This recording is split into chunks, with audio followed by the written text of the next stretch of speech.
I think the biggest thing for this case study is like you couldn't buy more machines because of your old system. And kind of the big switch was, hey, we decided to, take the leap with CFM and we purchased them and all of a sudden we bought 50 more recyclers within 5 years. Lutz Wolf does not work. It's terrible. I know this is what you guys recommend, but it is not reliable. It times out all the time. There's zero reporting.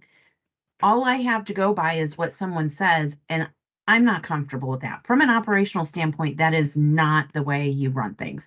And was the operations and the retail team saying, hey, we want to buy more recyclers, and were you having to say no, like, sorry, this is not going to work? Yes, yes. I was Oh my gosh.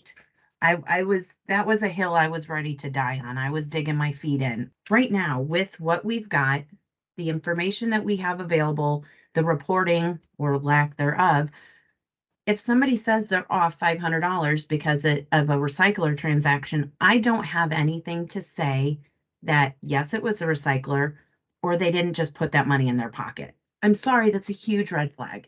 And from an operational and, and internal fraud perspective, there was too much gray area. And I could not, in good conscience, Yeah.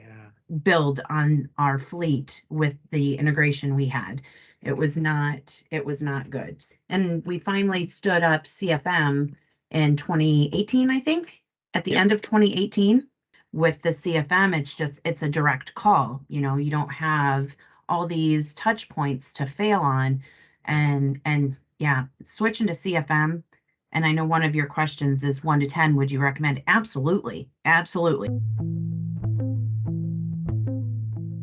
Honestly, Rita, having that remote has really helped allow um, that versatile transaction. I know when we were first starting to talk about it, that line busting that you could use Yeah. for, people in the lobby, but it's also really helped us move towards that, that universal model.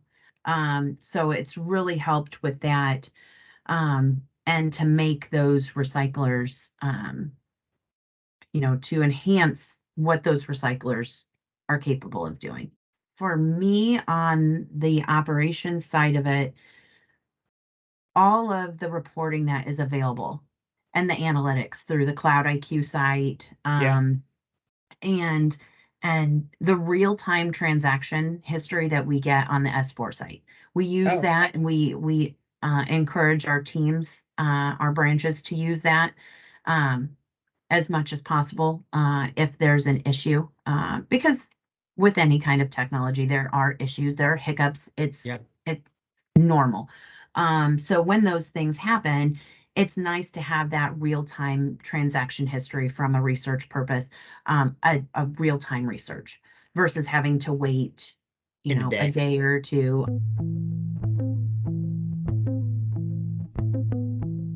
Performing basic transactions has been made so much better. Okay.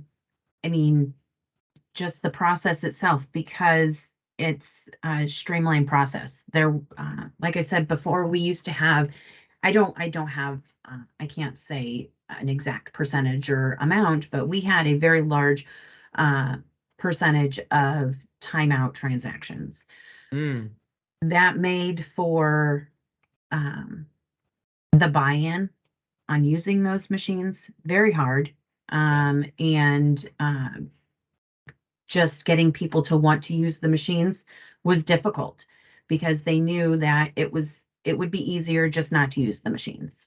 Prior, you're like, hey, if we went live with all of our locations prior to CFM and you had those timeout issues with just those 5 machines, I'm guessing probably once a day across your 37 branches or your 50 locations with recyclers, probably once a day you'd have a branch that would have a timeout issue. And that's probably more than that, I would Oh, it imagine. would have, yeah, we would have multiple a day, and just, Multiple a day with just the five yeah, machines. yeah, oh yeah.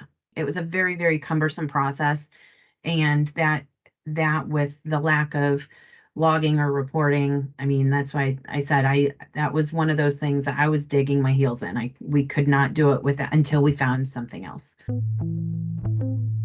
There's only so much gushing I can do about your company.